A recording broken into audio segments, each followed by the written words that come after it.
Hello everyone. We'll be doing some questions in this lecture on combinations so that you solidify the concept of combination in your mind. That is, you understand what basically how we are choosing the elements, and this would clarify your doubts if you have any in the terms of combinations and how we deal with the factorial and things. So let's do one question. The question says is,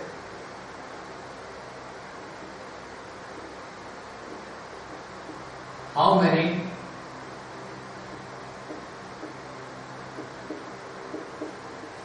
triangles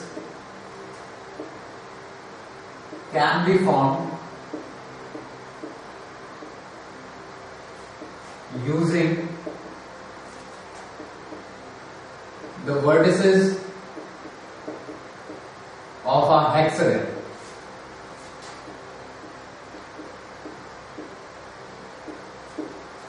So this is the first question. So as you all be familiar, hexagon is something like this. This is a six-sided structure. It has six sides and six vertices. So it mark it as A, B, C, D, E, F. So this is basically a hexagon. So it is saying how many triangles can be formed using the vertices of a hexagon. So if I just try to show you how different possible triangles can be formed. So if I say, let's say our base is ED of the triangle we have formed. This is ED. So one triangle would be EDC. This is one possible triangle.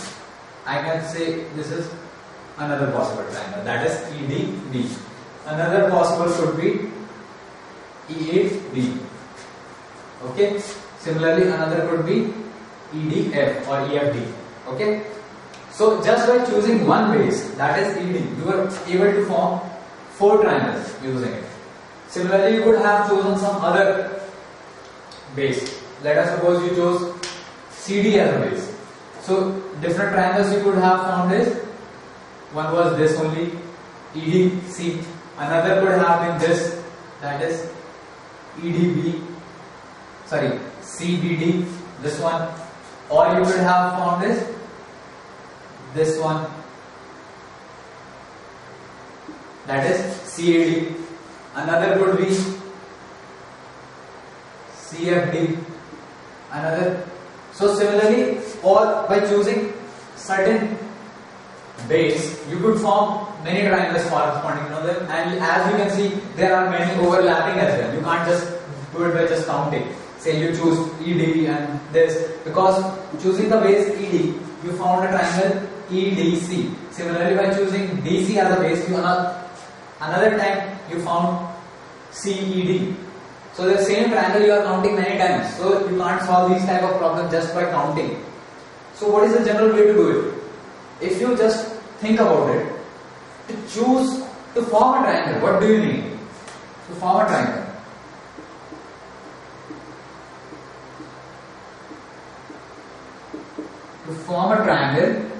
what is the requirement?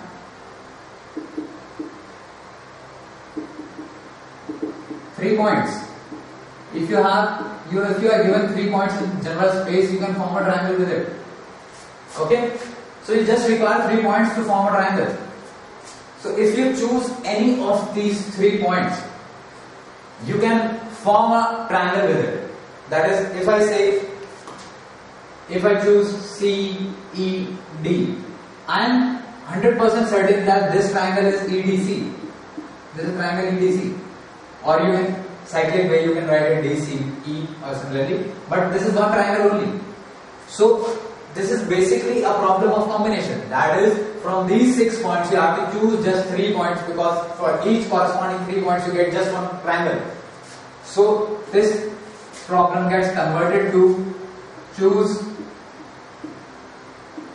3 points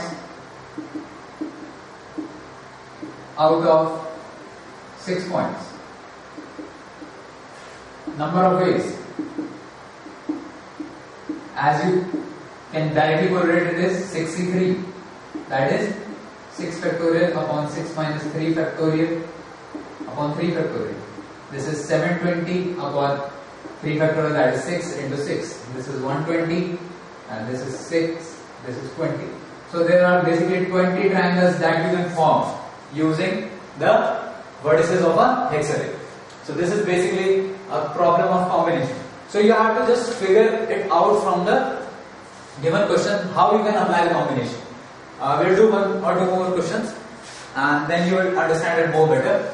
So if I change this question a bit and say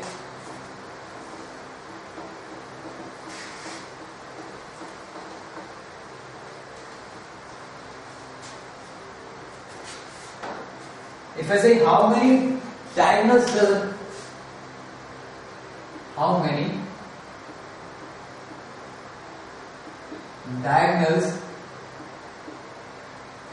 does a hexagon have?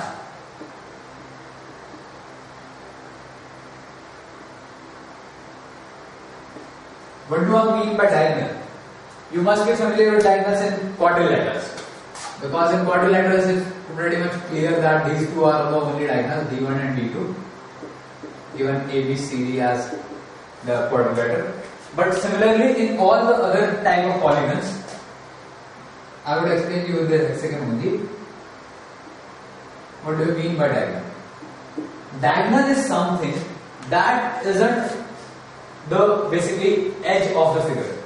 If I say it is not a part of the figure only, then it is a diagonal. What do I mean by not being a part of the diagram? That is, if I say I am not including these, ED is not a diagonal, EF is not a diagonal, AF is not a diagonal, AB is not a diagonal, BC is not a diagonal. Everything else is a diagonal. That is, EC is a diagonal, EB is a diagonal, EA is a diagonal. Similarly, if I say DB is a diagonal, DA is a diagonal, DF is a diagonal, DE is not a diagonal because it is the side of the given polynomial. Similarly, for each of these vertices, you can find the corresponding diagonals. As you can see, if you draw, just start drawing the diagonals, each and every diagonal. At E, you draw these three diagonals. When you go to D, when you go to C, if you start drawing the diagonals again, you will find that EC would repeat. So you can't just do this by enumerating. When the sides grow, let us suppose the sides become 15. You can't just do it simply like this. So what do you require basically for a diagonal? A requirement for a diagonal.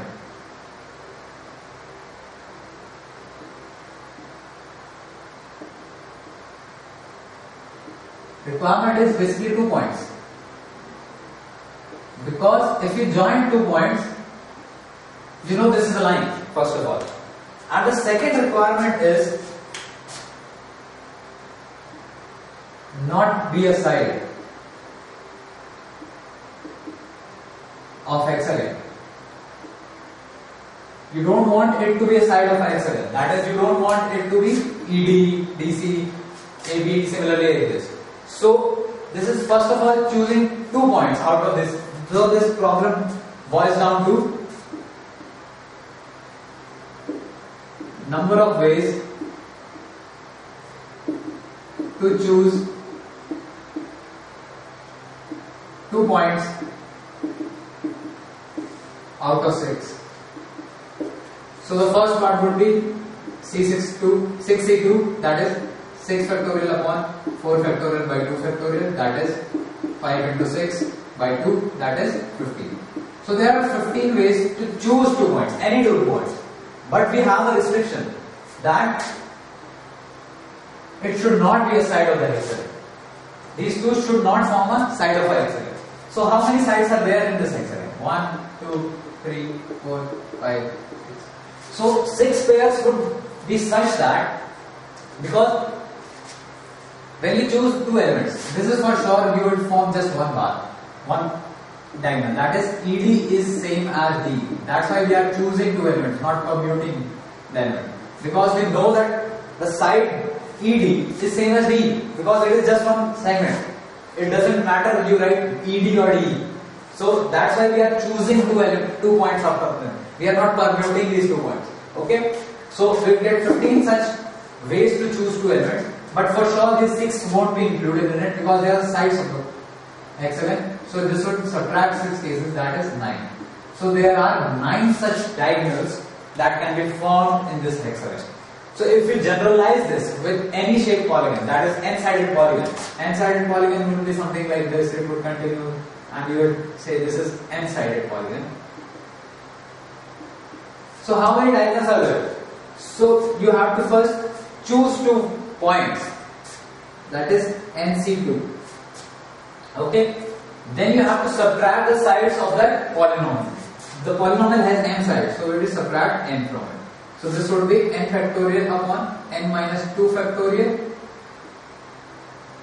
2 factorial upon 2 factorial minus n. Okay? So this would be n into n minus 1.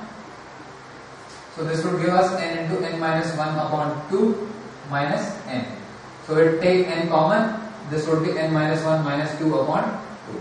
That is n into n minus 3 upon 2. This is, you can say this is the formula for the number of diagonals as well. Number of diagonals in a n-sided polygon.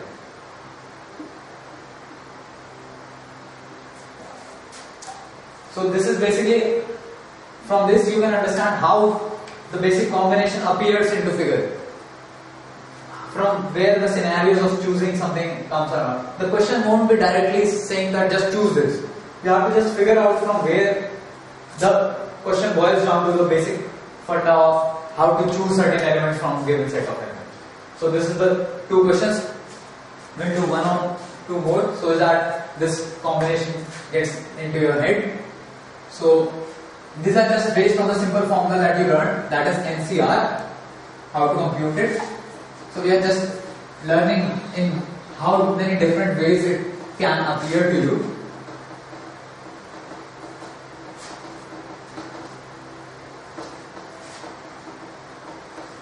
You must be familiar with cricket matches. Cricket matches basically consider, say you have to select a team. First of all you had say 25 members that were probables. That is, they could be chosen for the playing 11, say. So these were the 25 players out of which you had to choose the 11 players that would be playing the match that day. Okay?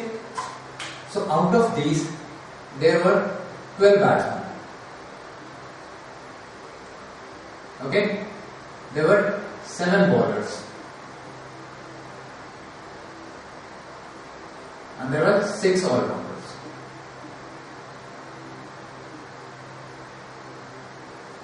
This was the composition of these 25 probable members, and you are given that you have to form a team of 11 members.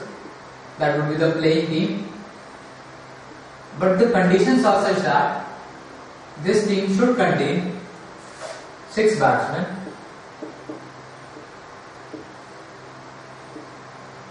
3 bowlers and 2 all-rounders.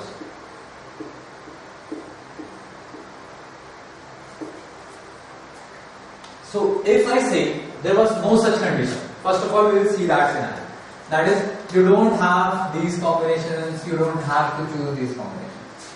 First of all, you are given just 25 members and you have to choose 11 members out of it. That would be quite straightforward. That would have been 25 C11. That is the number of ways to choose 11 members out of the given 25 members. But now you are given the situations, that you are given the conditions, that first of all it had 12 batsmen.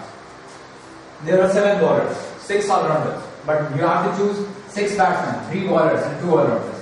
What does that mean? If I say these were all different tasks, okay? If I assign you say task 1,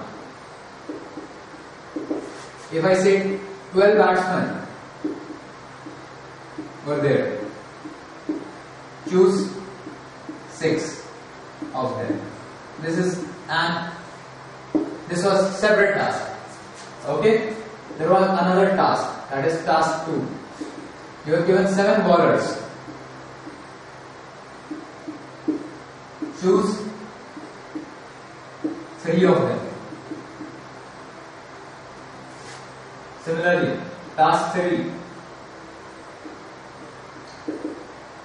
6 all-rounders.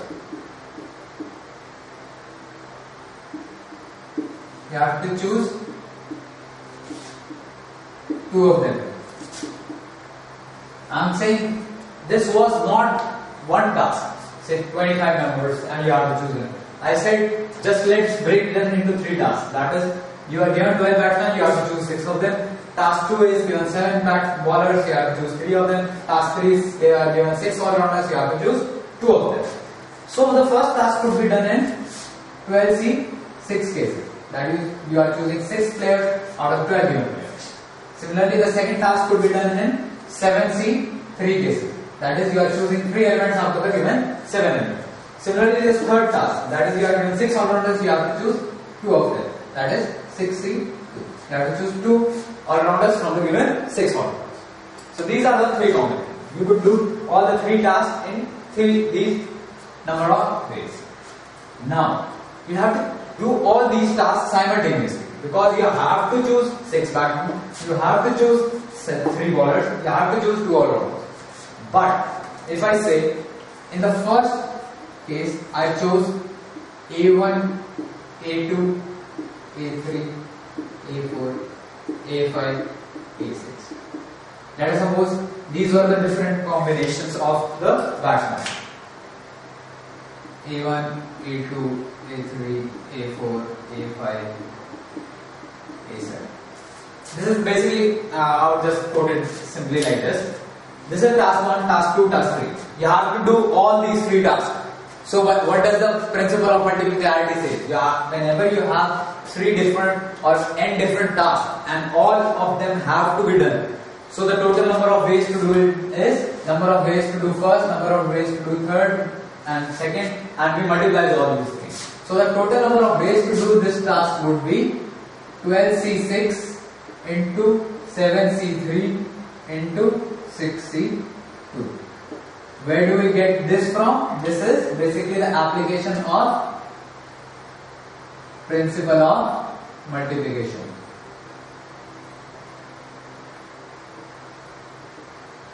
That is, you have to do 3 tasks and you have to do each of them. You can't do either of 3 of them. You have to do all of 3. So this is direct multiplication. So this is the direct implication of principle of multiplicity. You multiply all these 3 combinations. So this is the total number of ways you can choose 11 members of this such composition from 25 members of having this composition. So this is one of the type of questions you get in the combinations. So we'll discuss other typical counting and choosing problems in the next lecture. So by this you would be clear with how to apply basic combination into the problems. Okay, and everything else we will cover in the next lecture. Thank you.